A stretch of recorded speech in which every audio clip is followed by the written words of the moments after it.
Okay, we're going to go to chapter 16 in the book, meanwhile, where we're going to talk about the positive and negative of feelings. Now, many teachers stress positive feelings to the extent that students are dishonest with themselves and deny that there's negative feelings there. Because people read these really positive things written by various teachers and say that, hate is opposite of love, and we we shouldn't have all these negative feelings. And people think, well, I really shouldn't have these feelings. So since I'm an evolved person, I must not have them. And so they talk themselves out of the idea that they even have these feelings. And so when they do have these feelings, they deny they their existence. And when they deny their existence, then they foment under the surface, and then they'll come out sometimes in an explosive way later on. And so it's important that the disciples be honest about their feelings. If you have a feeling that's negative, well, say, yeah, you, you can maybe take the viewpoint of the observer. In other words, your personality is part of a great illusion that we find ourselves in here. So if you're feeling anger or something like this, what you want to do to best manage this, if you want to be on a higher plateau, is take the position of the observer and think of it this way. My lower personality is feeling anger. See, at least you're acknowledging the anger is there rather than denying it or trying to suppress it. Because if you deny it or suppress it, it doesn't go away. It surfaces in a more negative way later on. So it's important that the disciple is honest, and the best way to handle these negative emotions and even positive emotions is not a bad way to handle either, is like you're watching a movie. When you're watching a movie and the the head guy gets angry, you can sometimes get so involved. If it's a really good movie, you can almost feel the anger yourself, but you're not quite there because you realize that you're the observer. And your lower personality is a part of you that's not really part of your higher self. So if you take the viewpoint of the observer, that you are one with your higher self, and you feel any anger or negative feelings, look at it this way. You, you think, my lower personality is feeling this negative feeling. Now, I'm going to do what I can to plod this lower self in the right direction so this negative feeling will be dispersed. And then once it's dispersed and then you have a positive feeling, then you can like jump in, and instead of just being the observer, you can uh, identify with it more. That's what I try to do. I try to, if I have good things happen and the things are going great, I let myself jump in and enjoy the moment and get the most out of it. If negative things are happening, then I make a greater attempt to be the observer so it doesn't have much impact on me, because it's not really happening from the point of the observer. It's just like a movie, a drama that's being carried out by the lower part of yourself. So this is important, that the disciples are honest with themselves. There are three major deceptions that the disciple faces along the path. The first major deception is the deception of the place on the path, and this is a this is something that a lot of people with big egos have a problem with, and people with a small ego may have a problem with it. The big ego will think he's pretty close to being a master when maybe he's just kind of average. The small ego may think, well, I can't do this, and I can't do this, and he thinks small. So maybe he underestimates himself. So the person with too small of an ego may underestimate himself. Person with a big ego may overestimate himself. Now the problem is, there's a lot bigger problem with big egos than small egos, because a lot of people think they're farther along the path, and a lot of the teachers that we see out there, they pretty much think they're being close to a master when maybe they are still have a lot of illusion to overcome. So if a teacher is kind of touting the idea that he's just either a master or a step away from being a master, then this will carry over, the glamour will carry over to the students that follow him. And you'll notice this if you go to the various groups where they have a strong leader, that his spiritual influence will carry over into the auras of the students. So it's important that anyone with any influence finds his right place upon the path and doesn't project something higher than he really is. The parable that Jesus gave is kind of appropriate here. He was talking about a man giving a banquet. And back in those days, people were seated according to their importance. And he says, when you attend such a function, he says, do not take the place of the greatest honor. He says, but take the place of the least honor.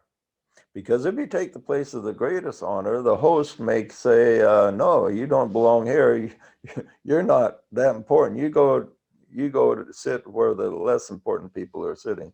And he says, it will turn out to be a big embarrassment to you because you overestimated your importance.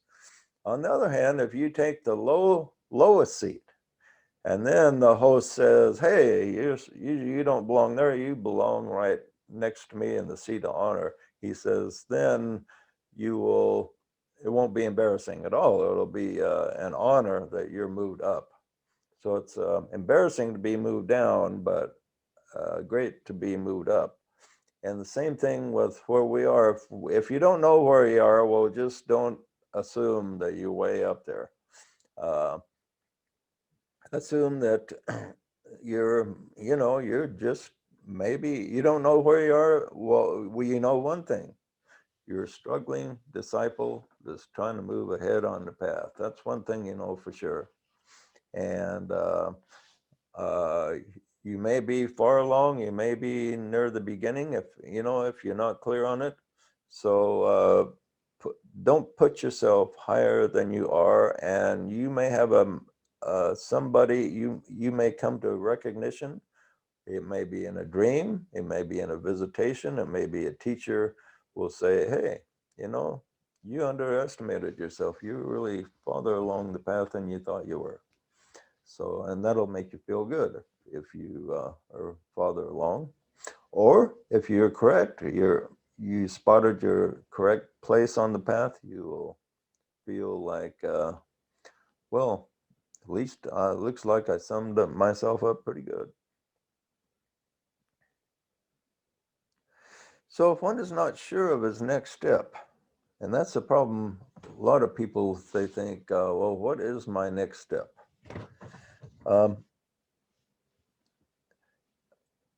Is there some key that will act as a signpost?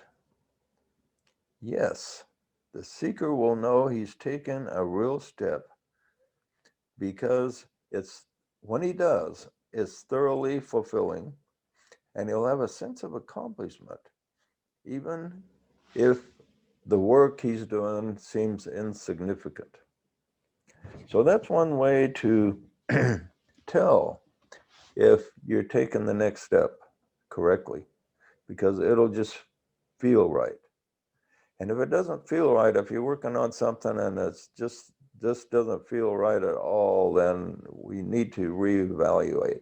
Ask your soul, ask God, who will reveal through your soul what is going amiss. Why do I feel like I'm working in the dark? What is my next step? What do I need to really do?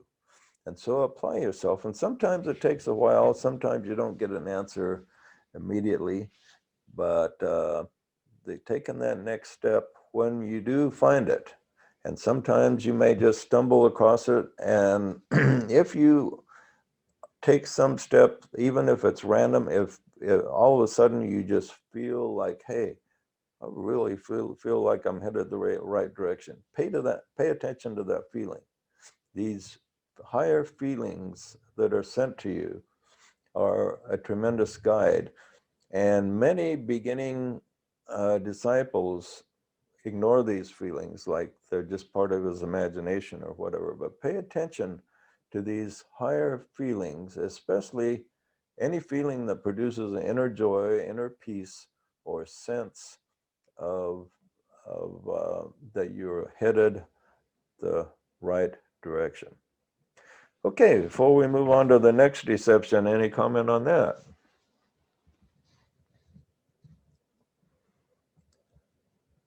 How about you, Stacy? Are you headed the right direction?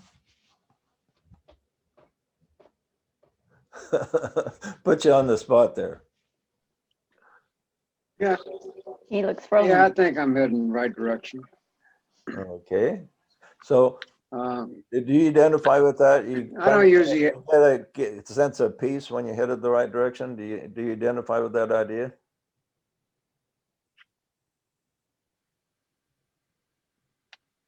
Okay, you broke up a little bit on my end. Do you What was identify first with part of that question?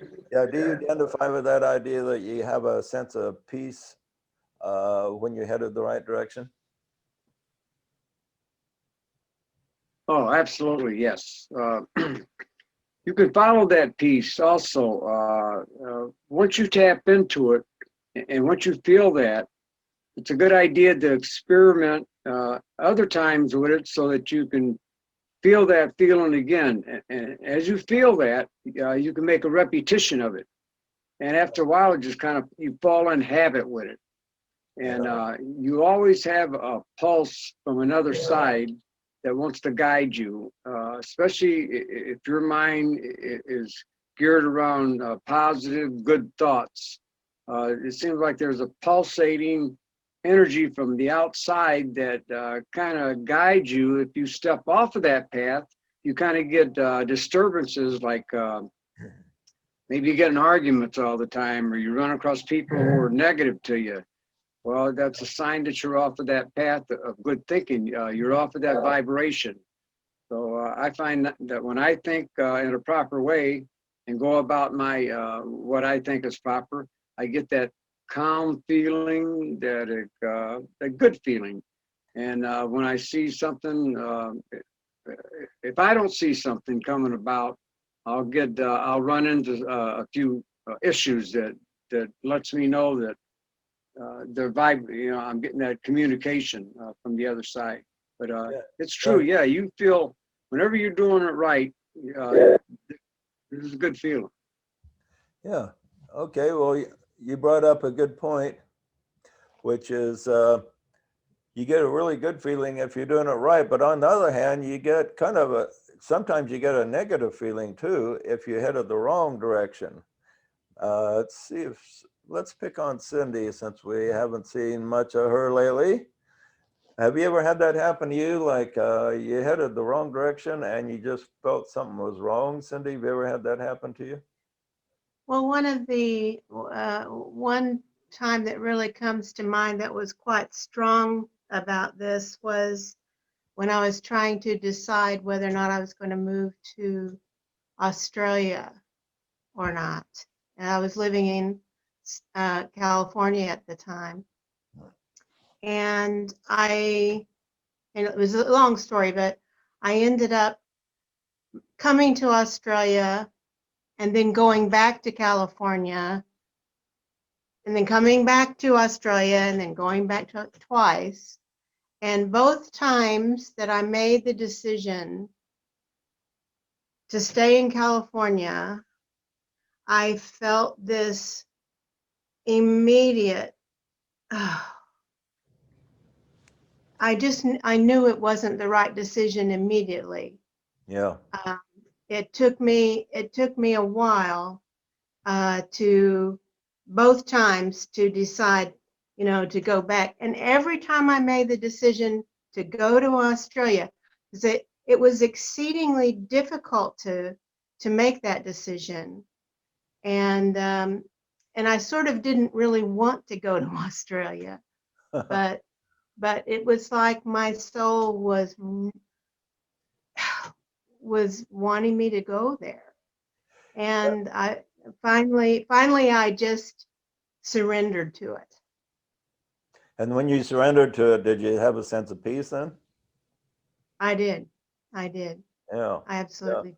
It's amazing how that works. Now, where a lot of people would identify with this is when they're trying to pick a marriage partner. If you pick the wrong one, or if you start to fall in love with the wrong one, happened to me several times when I was younger. Boy, even though I thought the person was a great person, I had a really negative feeling, And so when you find the person you're supposed to marry, that your soul wants you to marry, then you'll have a very positive feeling. Now, what kind of interferes with perceiving that correctly is you can fall in love with the wrong person, and when you're falling in love, it feels really great. So you have to make sure you tune in to the right soul energy. But even though it feels great to fall in love with anybody, if it's the wrong person, you'll get some messages, and you need to pay attention to those messages. But when in relationships where there's a falling in love factor, it creates a lot of deception, and a lot of people make a lot of mistakes in who they pick as a mate, and have a lot of regrets later on because they didn't follow their soul. I'm sure a lot of people here can identify with that. Most everybody's had a couple stormy relationships that if nothing else, even if you pick a really bad one, at least you're going to learn something from it. And okay, any other comments on this subject before we move on? This deception. Okay, the second main deception that people have is not facing our true thoughts. Now, most people think they have an open mind, for example, but and do not, or maybe don't give a credit to people they oppose. But so it's important to have an open mind, and if you have a meeting or a confrontation with someone that maybe thinks entirely different than you, then it's important to consider their point of view. If it's black and white, for instance, say if you're arguing about universal health care, one person believes in it, another person doesn't. So what you do is you look through the eyes of that person, not through your eyes, but the eyes of the other person. And so we need to discern our true thoughts, and also, as much as possible, the thoughts of the people that we interplay with. And this is where we're lacking in a large degree. And we also don't understand our own thinking.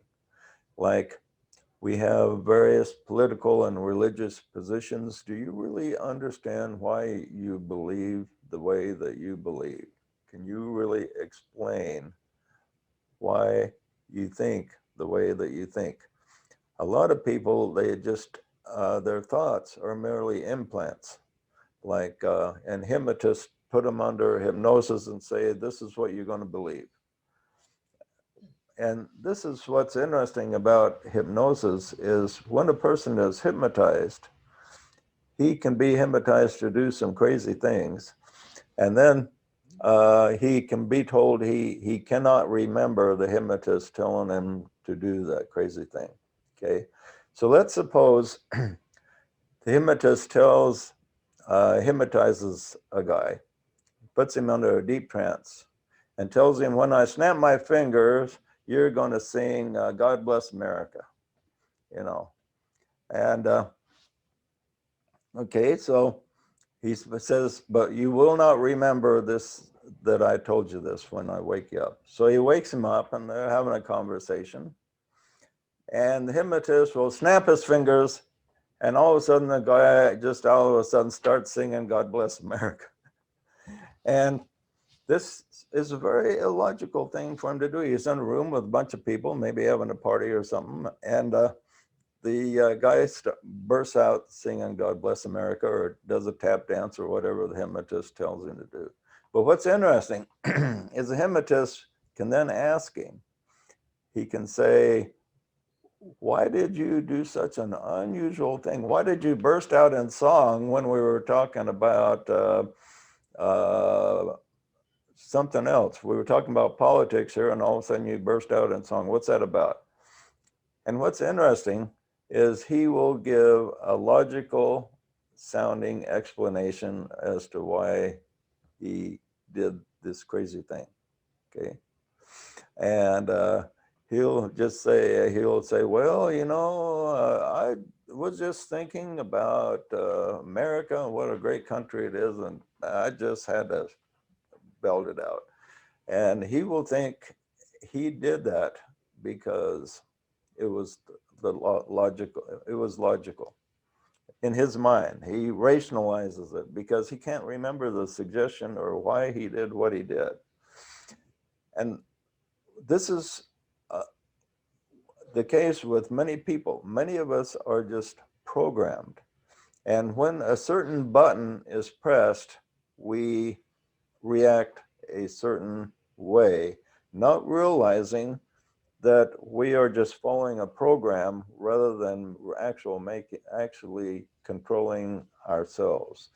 And this is a great step in enlightenment. When the disciple reaches a point to where he understands his programming and he can reprogram himself and he can act outside of the program. And but think of the times you've had like political arguments with friends, and you maybe have an argument with a friend, and then you meet him a week later and maybe have the same argument, and you reach the point where you know that if you say A, he's going to say C, because he's just functioning according to a program. And so the disciple needs to realize that within himself is the soul, and the soul can be the master of the program. And he doesn't have, the person in contact with the soul does not have to go according to the program of the lower personality. So we need to ask ourselves, do we really know our true thoughts and why we believe what we do believe? Why are we a member of a certain belief system, of a certain political party, of a certain religion, a certain group? Why are we even here right now?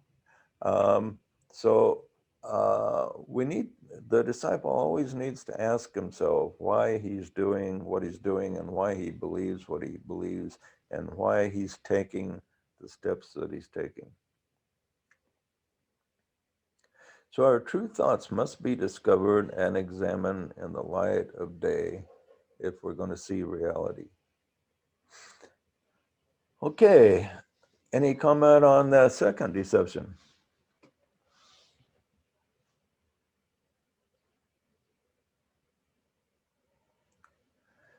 The third deception is with our feelings, and we talked about this a little bit earlier, and this is a really biggie, is that people are hesitant to face their true feelings. There are two reasons. Well, overall, there's two problems with not facing our true feelings. One is suppression, and the other is denial. Suppression happens because the person just wants to be Mr. Nice Guy. So somebody hurts your feelings, and you think, well, if I respond to this in a negative way or tell him how I feel, it's going to create a negative atmosphere. He's going to feel attacked. So I will just grin and bear it. You know, the guy kind of insulted me, but he didn't realize he insulted me, and it hurt my feelings. So I'll just let it go. Okay, well, what happens is that builds up, and maybe the guy keeps making the same mistake over and over, and it eventually builds up. So what'll happen often is this guy will wind up exploding and just really letting the guy have it so bad he'll lose a friend. And so this suppression needs to be examined, and the fact that he needs to release the feelings in a positive way. If somebody hurts your feelings and you feel like lashing back, you can either attack him or communicate with him. If you attack him, then he'll attack back. But if you say this, when you said this to me, it made me feel this way. And if he understands then that, well, I didn't mean to really hurt your feelings, and then the negative feeling can be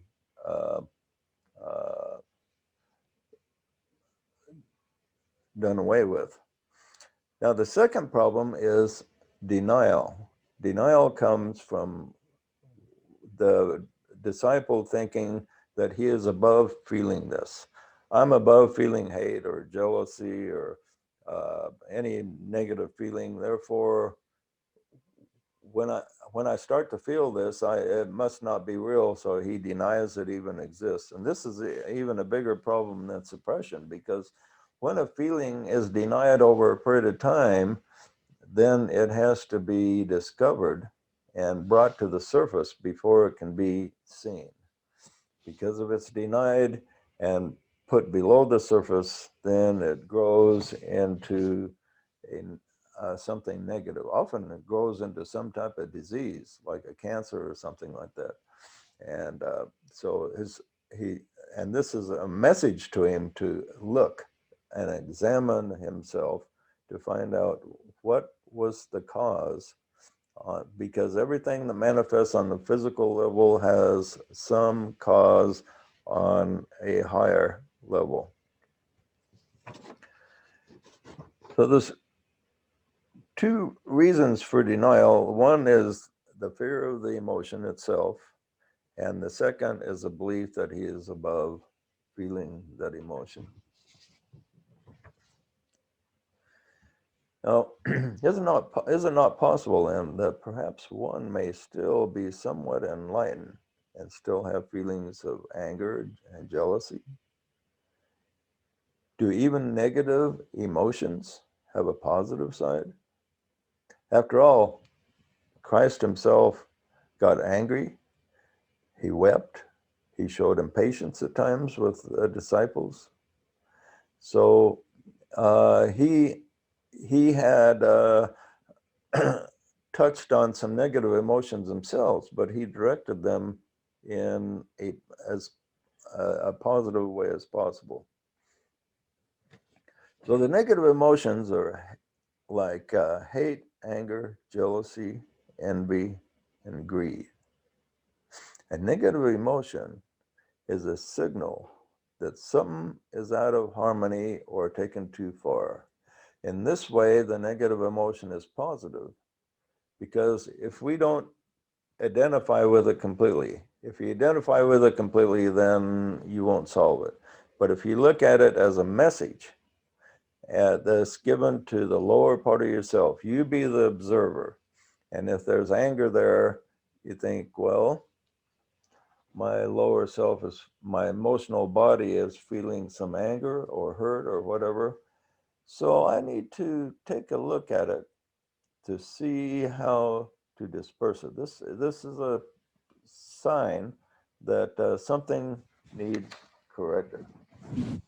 And so this is an interesting way to look at it. So what we'll look at next is the various emotions and the positive aspects of them. First of all, all the emotions are somehow related to love. And people find love very difficult to define. Who wants to give us a definition of love?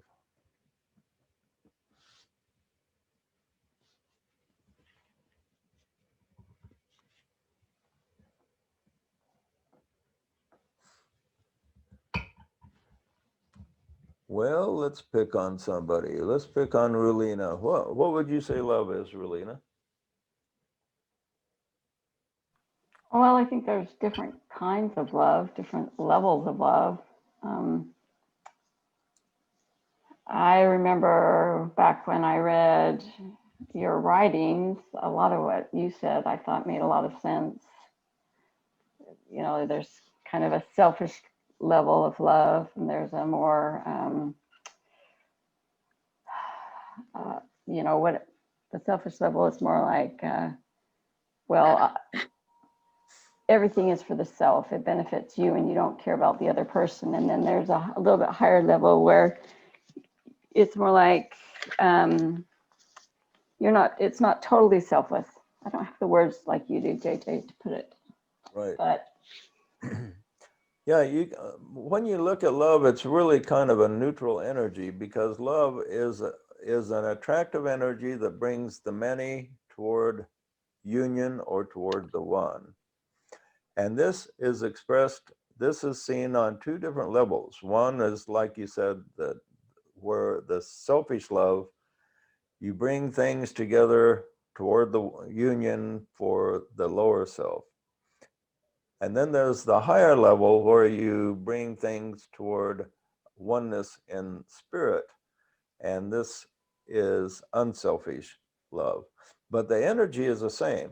It's drawing things from the outer toward the inner, from the many to the one.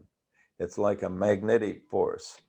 If you fall in love with someone, what do you feel like? You want to be with them. You want to be with them just as much as you can, especially when you first fall in love with somebody, and feel that love energy. You feel like you want to be with them, and you want to be as close to them as possible, because love is something that pulls the many together toward the center, the outward part of the circle to the center point.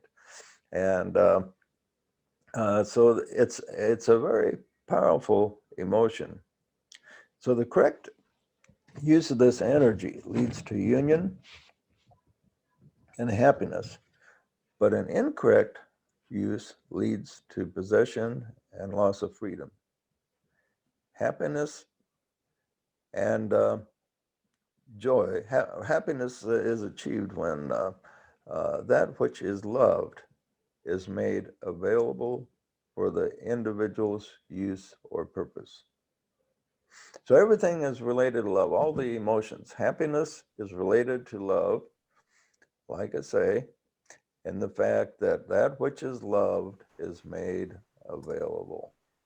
So if you found somebody that you fall in love with, if they are there, available, you can touch them, you can talk with them, you can share with them, it makes you happy, because that which you love is available.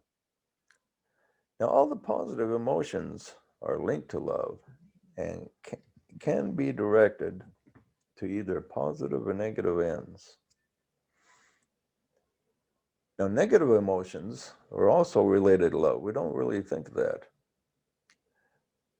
They are caused, the negative emotions are caused by a threat or frustration of some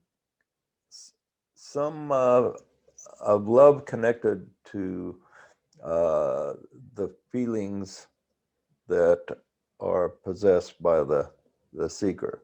Anger, for instance, is caused by the frustration or delay in obtaining that which is loved, or an attack on that which is loved.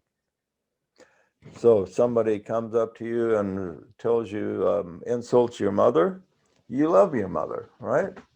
So that's supposedly creates a lot of, those are fighting words for a lot of people if you insult somebody's mother. So most of us love our mothers. So if you insult somebody's mother, that will make you angry because, or on the personality level, because they are, um, uh, because you love your mother and it's frustrating. It's an attack on that which is loved.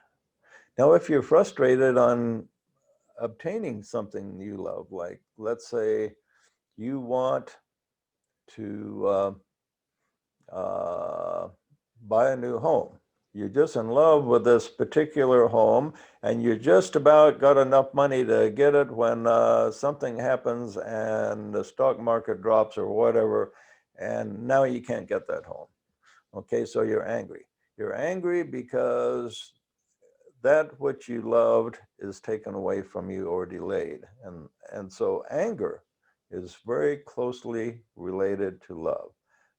Frustrating love produces anger. Now, anger is really neither good nor evil, but is merely an expression of the limitation. So you can feel anger over being frustrated at getting that which you love, but what the person needs to do is register that feeling on the lower self and use this as a motivation to take steps of correction so you can have that which you love. Okay? And anger should never be suppressed, because this is one of the negative emotions that people will often suppress. Now, hate is another negative energy. How do you think hate would be related to love?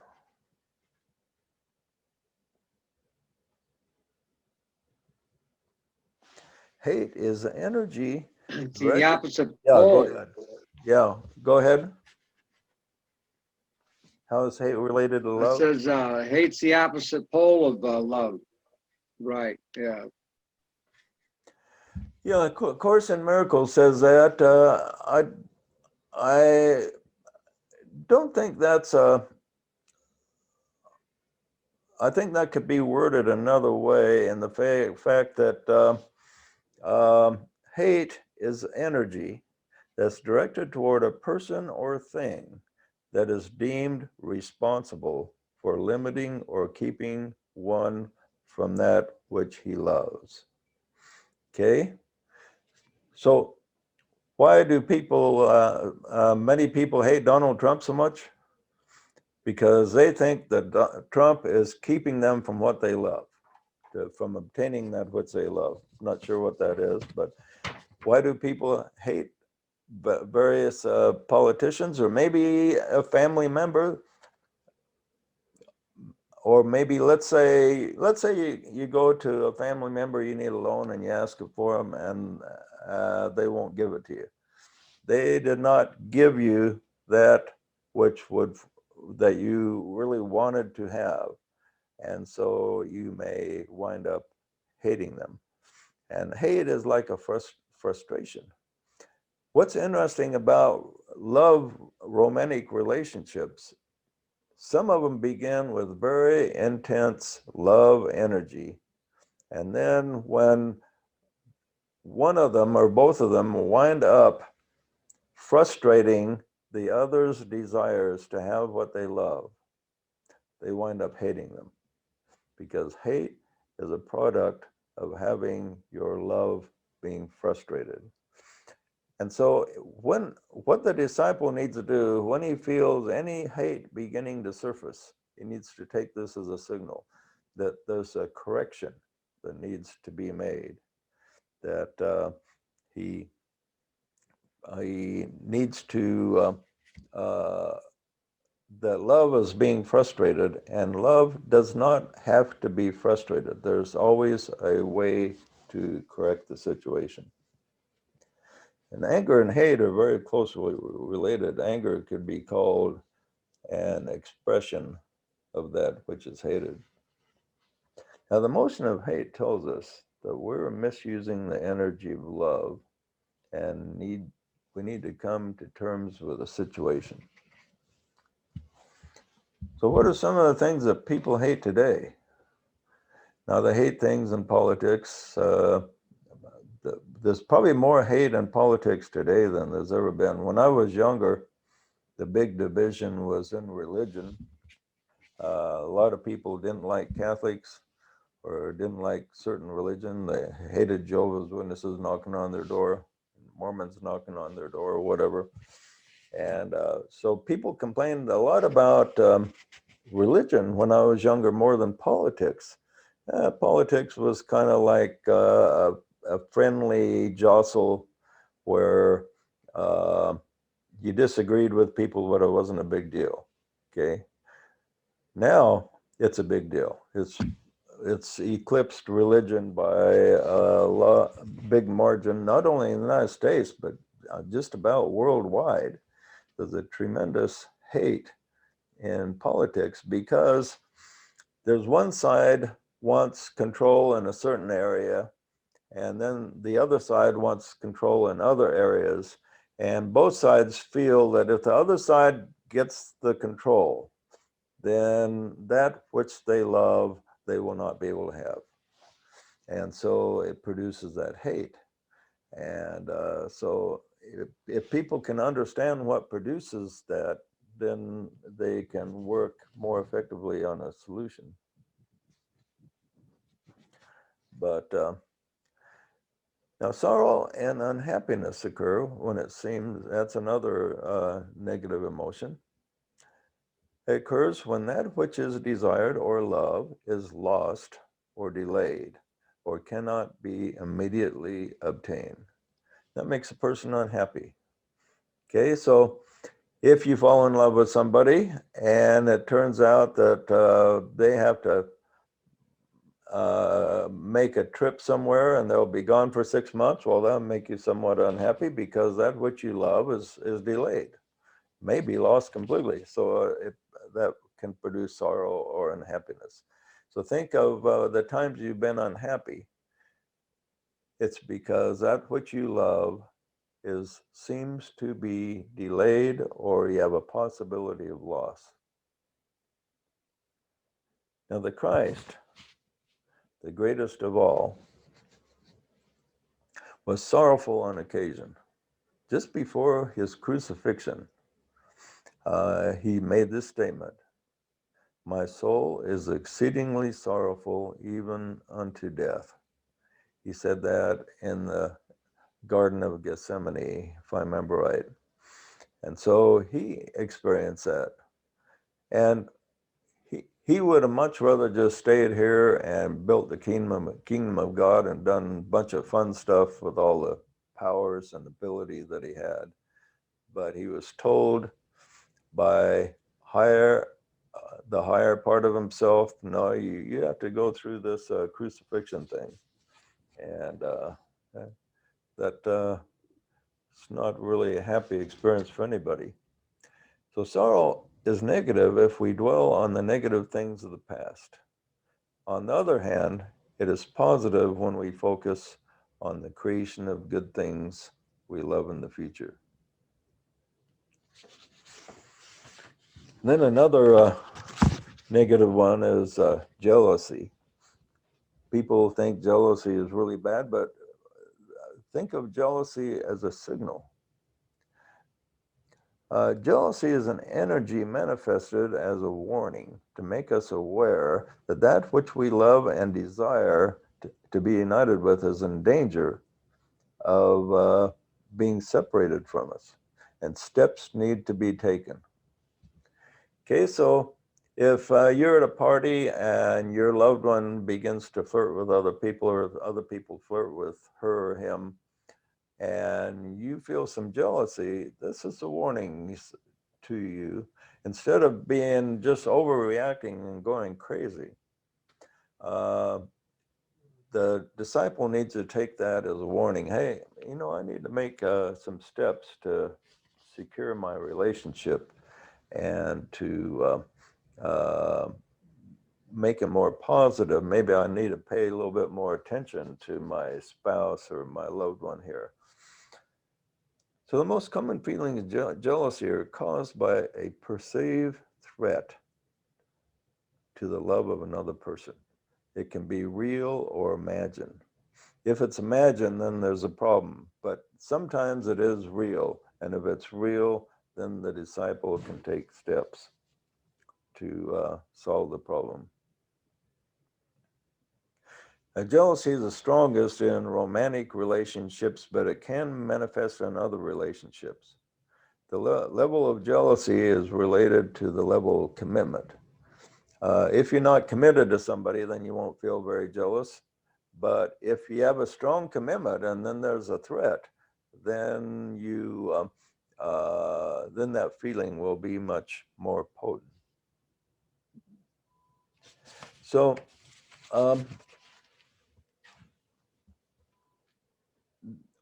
it really helps if the disciple can understand that the negative emotions will surface now and then. Certain things can stimulate them. He draws back, obtains the viewpoint of the observer. He looks at it logically and he says, what is this telling me? What steps do I need to take?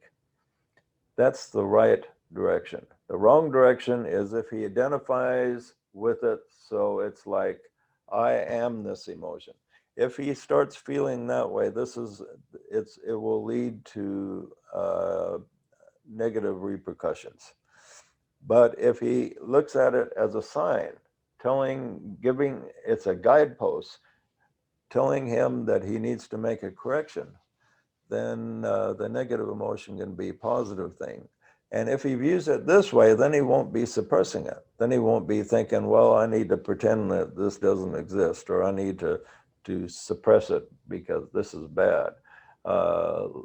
Look, all things, really, there's so many things in this life that is neither positive or negative, except how the energy is directed. So the negative emotions themselves can be signals that can wind up taking us to a positive end. Okay, any comment on that before we close out here?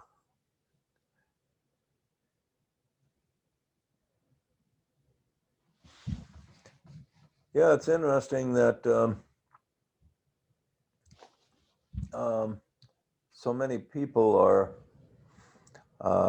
run from negative emotions when we should be examining them in the light of day and using them to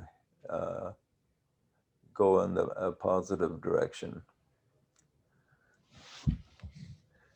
Isn't that right, Jill? Yeah, and I think that a lot of people run from them because they don't really realize that all the emotions in some way or another connect back to love, which is the overarching one. Yeah, it's an interesting thought that they're all connected to love. And the frustration of love produces the negative emotions. And so when we get these negative emotions, we need to merely ask, how is love frustrated, and what can I do to rectify the situation? So love will be in total manifestation. And that puts a totally different light on it than instead of just identifying with the negative.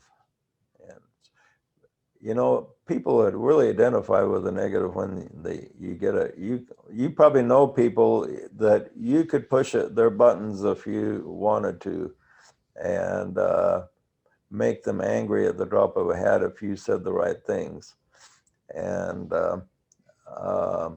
but each disciple needs to live in such a way that people can say anything to him, and he takes the viewpoint of the observer. And if his emotional self feels a feeling, well, it's feeling it. So he acknowledges that and moves on. Okay, been a good group today, and we will have our next meeting at Sunday at 2 o'clock Mountain Standard Time. And we'll have a special meditation around this Jupiter-Saturn conjunction that should be interesting. The Saturn is the disciplinarian of the solar system. It's like the stern father figure that is teaching his kid in such a way. He's teaching his kid hard lessons that the kid maybe doesn't like at the time, but later on it bears a lot of fruit and did him a lot of good. And Jupiter is like the Santa Claus of the solar system that gives gifts and abundance. And so putting them both together, it's like discipline for the world can produce a turnaround so that we can turn things around and make things work for us. And so this conjunction might be, you know, if people tune into it, it could produce a turning point or signal a turning point. So let's hope that that's true.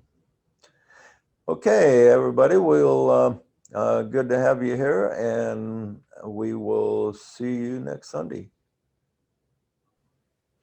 Thanks, JJ. Thanks, JJ. Night, everybody. Good Thank night. you. Thank you, Bye, JJ. everybody.